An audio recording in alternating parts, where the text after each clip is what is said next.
sides in the junior doctors' dispute tried to work out a way of avoiding this week's strike.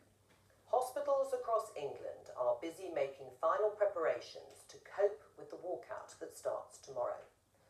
As things stand, junior doctors in England will walk out from all hospital services, including accident and emergency, between 8 a.m. and 5 p.m. on Tuesday and Wednesday. Essential care will be provided by consultants and other senior staff during the strike, and NHS England has said that A&E departments will remain open throughout the strike, whilst GP surgeries may experience greater demand. NHS England says over 100,000 outpatient appointments and 12,000 planned operations will be delayed. Over the weekend, Shadow Health Secretary Heidi Alexander organised a compromise proposal which would see the new doctors' contracts piloted first.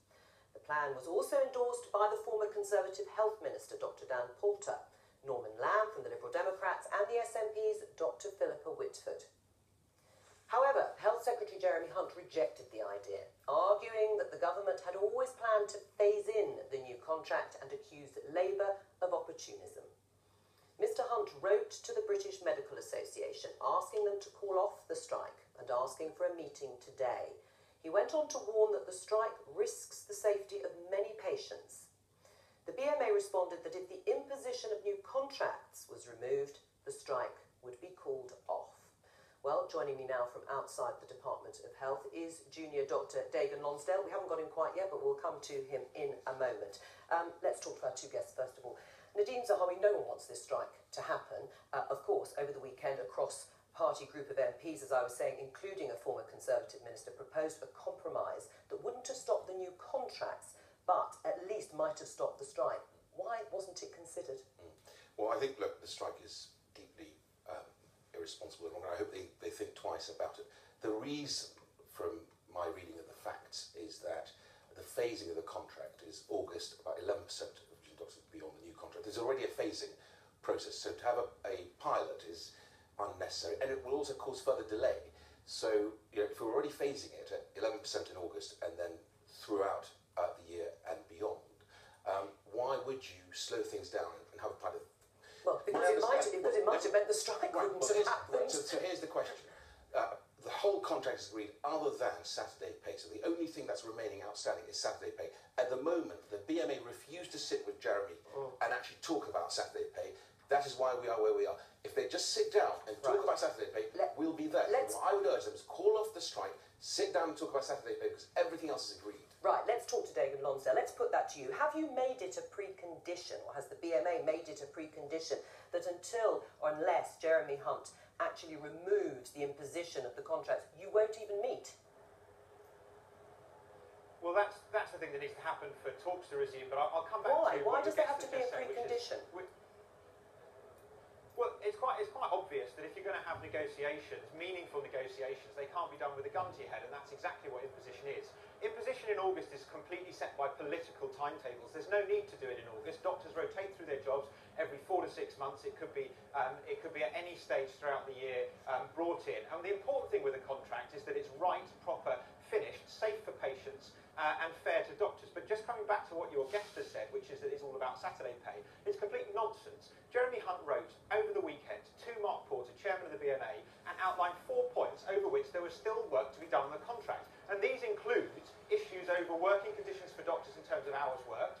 It includes conditions over people with families, specifically therefore referring to the Equality Impact Assessment, which says this contract will disproportionately affect women trainees, which is a disgrace in 2016 that we're considering bringing in such a contract, as well as other issues to do with doctors' training. Now, it's absolutely farcical that we're in a situation where Jeremy Hunt has written a letter that acknowledges there's still work to be done on the contract, yet he won't sit down and talk with doctors. Right, but what kind of situation is this? Right, well, let's put that to Nadine Zahawi.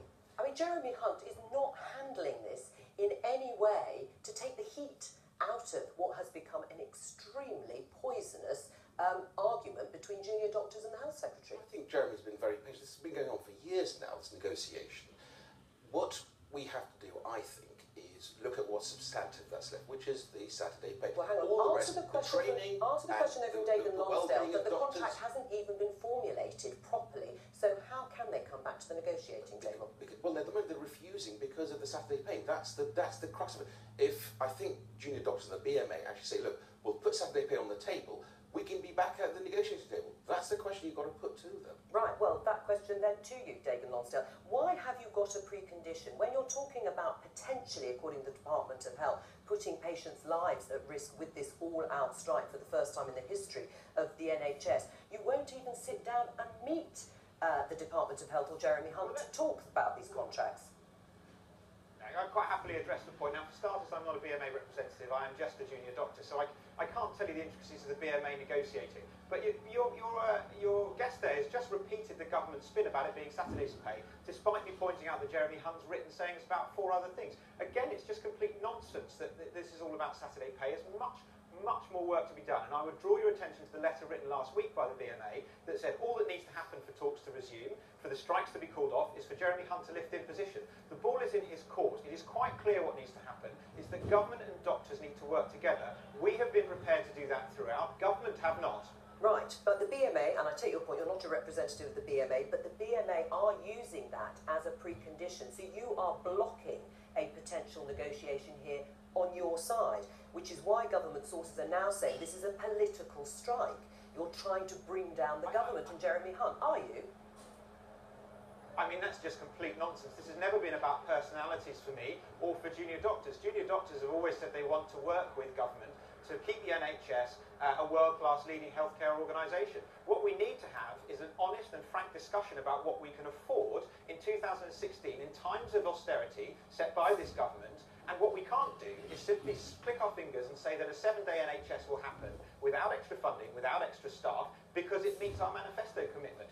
What government have to do with manifestos is they actually have to have a plan to implement them after they're elected. And that's the problem here. The Conservative government have been elected on the back of a promise they have no plan for, no funds for, and no staff for, and doctors are just being ridden over for political expediency. And that's the problem, because doctors actually want to work with government. They don't want to be on strike. They want to be making the healthcare system sustainable and safe for patients, and for it to excel as a world-class leading Let Nadine Zahawi answer that, particularly the idea that you're the one that's politicised this whole debate and dispute with the junior doctors, not the other way around. Well, we talked about the manifesto. We pledged to deliver the Simon Stevens plan, the man who's the chief executive of the NHS. No more resources. Says, no, it's more resources. £10 billion more. That is what Simon Stevens asked for. That is what we have delivered. So last week we announced the investment in 5,000 more GPs, 2.6 billion, I think, of investment. So we want to talk to junior doctors. Jeremy has, I think, gone the extra mile to say, look, let's talk about what is substantive that's left on the table, which is just this Saturday pay. Let them come to the table. Let's talk about it. Let's stop this craziness of actually putting people's lives at risk. This proposal, this cross-party proposal, Chris Bryant, I mean, was there anything really in that? I mean, it's been rejected here by Nadine Zahawi because the contracts were going to be phased in anyway. So was it political opportunism? Look, everybody wants an opportunity to stop the strike, and the best way of stopping the strike is making sure that there's a negotiated settlement, and that's why everybody should be sitting around the table. I point out it's not just the Labour Party being led by Hadi Alexander in this, but it's also Dan Poulter, who was in Jeremy Hunt's own health team not long ago and is a Tory MP and a doctor. And the tiny point I'd make is we're not having this strike in Wales, which is where the NHS is run by the Labour government in Wales, because we haven't decided Well, to that is making it party political in that sense. But it's just a fact. I think that the doctor spoke very well. The truth is, it feels as if, what with the £3 billion top-down reorganisation of the NHS in the last Parliament, and now in this Parliament, it feels as if the government has gone to war with the NHS. Right, well, Dagan Lonsdale, is Jeremy Hunt wrong when he says the strike risks the safety of many patients? Because that's what most people watching this programme will want to know. As one of the paper headlines said today, don't be sick tomorrow. Yeah, well, I don't like this sensationalism in the media, because we have to be clear about what's happening tomorrow. It's 9 hours where care will be provided by the most senior doctors in hospitals. Now, I can't talk to you about what's happening in every single hospital in the country, but I can tell you about my hospital. No, they won't. No, I don't believe they will at my hospital, where there are hundreds of consultants who have prepared for this event. They're the most qualified doctors in the country. We saw over the weekend letters where thousands of consultants have written to say that they are going to keep patients safe, and that if people are unwell and need to come to an emergency department, then they should do that tomorrow. It is quite wrong of the government to scaremonger when actually emergency care will be provided by the most experienced doctors in the country. And can I just come back to the 10 billion point? Because is it again complete government spin to suggest 10 billion is new funding for the 7-day NHS? It's not. It's funding that was needed from the Stevens plan, which did not include this manifesto pledge for 7-day NHS. All right. The reason the talks have derailed is because the government have wedged in 7-day NHS on a cost-neutral basis, which is never going to happen. It's completely impossible without extra funding or extra staffing. Dagan Lonsdale, thank you very much. And of course, that strike, as it so happens, is going ahead. Now, in the run-up